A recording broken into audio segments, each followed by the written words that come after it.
Hey guys, and welcome back to another Take Action Daily video where I share quick tips that you can put into place to help you find more clients in your design business and also grow your design business as well. And this week, what we're focusing on is Instagram. And the reason I'm doing that is because I really do think that of all the social media platforms, if you are just getting started or you want one to pick and to focus on, I think Instagram's the way to go as a starting point, because I am pretty sure that you will find your ideal client on Instagram as an interior designer, because most people who are interested in interiors, who are researching doing up their house or that sort of thing, are going to be hanging out on Instagram. So I definitely think you are likely to find your ideal client if you're hanging out on that platform. I don't recommend spreading yourself too thin when you're first getting started with social media. I do see some people trying to do that and they end up just posting the same thing on Facebook and Instagram and LinkedIn or wherever they're hanging out. And you really need to approach each platform individually. They require different types of content. This is a whole other video, but just to let you know, they require different types of content. People are in different sort of psychological frames of mind when they're on the different platforms.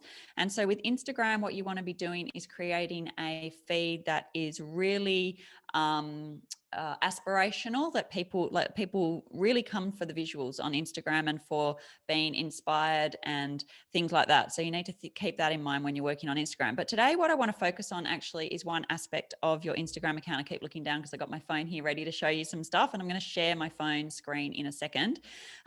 But what I want to focus on today is something that a lot of people find hard, and that is to get found on Instagram. I mean, there are literally maybe billions, probably not billions, millions and millions and millions of users on Instagram, and accounts being started all the time. And so it can be tricky to get found on the platform. So I want to give you three different ideas for how you can try and get more eyeballs in front of your stuff, so that you can try and grow your following and find more of your ideal clients, ideally. Now, one thing to just mention, you do not need a massive following on Instagram in order to have a successful business. It's absolutely not necessary. What you are looking for is to get an audience of really, really key ideal clients who are following you and who absolutely love your stuff and who enjoy everything that you're putting out. That is what you're looking for. For me, I don't have a massive, in fact, now's a good time to just start to share my screen. Let me try and do that. I don't have a massive following myself. Hopefully you guys can see that. I have 36,000 followers. Yes, that's an okay amount, but I mean, compared to some people who've got millions and millions, I don't have that. So it is not essential to have a really big following in order to have a really successful business. I am proof of that. But today, so the focus today is on the three ways of trying to get found. And it's sort of like a multi-step process, and we are breaking this down into little bits and pieces. If you would like to go faster and learn the whole process step by step and stuff, don't forget I've got my Instagram course for designers and architects, and that would suit you really well if you do want to just put the whole thing in place and get it all happening much quicker than just sort of piecemealing together these little tips videos that I give you here and there. The three ways that I want to share are three things. So first of all and the sort of one that you definitely should be focusing on is your hashtags. So I'm just going to jump into this post that I did yesterday. And what you want to do is to be using the hashtag sets. And yesterday I shared a hashtag generator that makes this really, really easy. So go back and look at that video if you haven't seen that already. That will help you to produce hashtags that are unique to the type of post that you're producing. I do see a lot of people just posting the same hashtags over and over and over again. That will have some success, but it won't have a lot of success, because you want to be tailoring the hashtag sets to the actual post.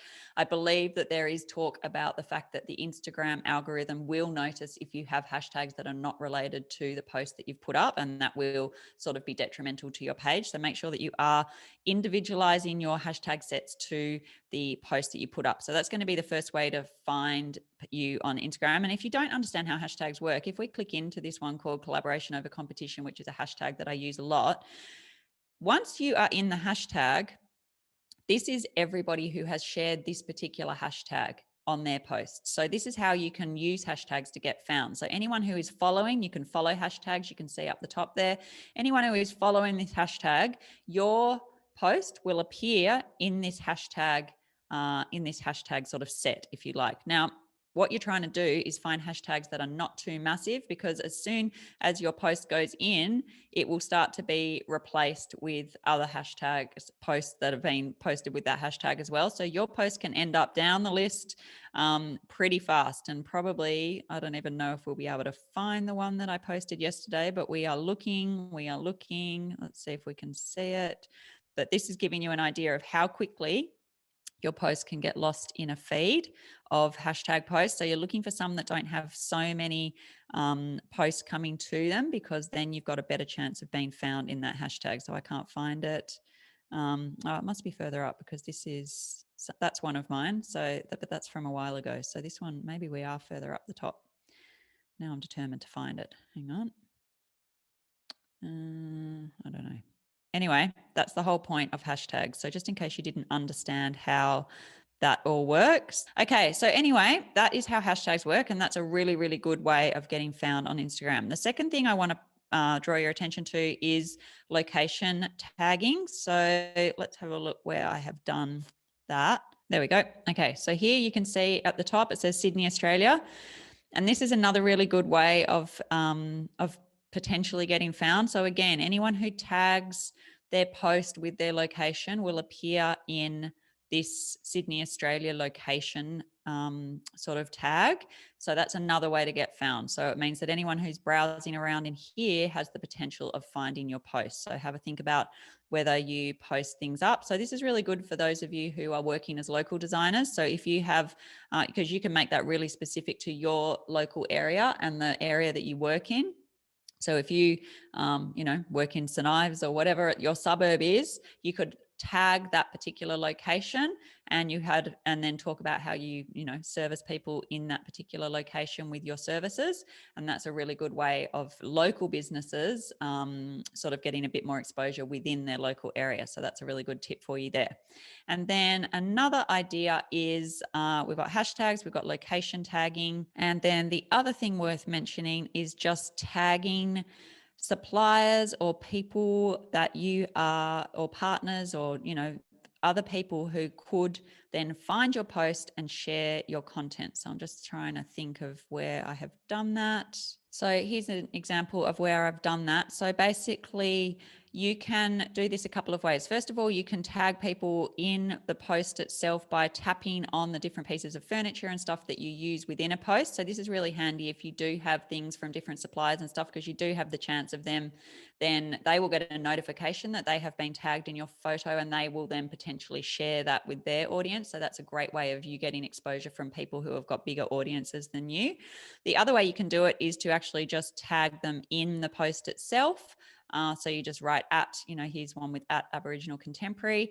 And that is another way that they will get notified that you have tagged them in their post. So then they will see the content there. But a great way, because especially if you start to grow and you are sharing a lot of sort of products and furniture and bits and pieces like that, is people will start to ask you, where's that sofa from? Where's that coffee table from?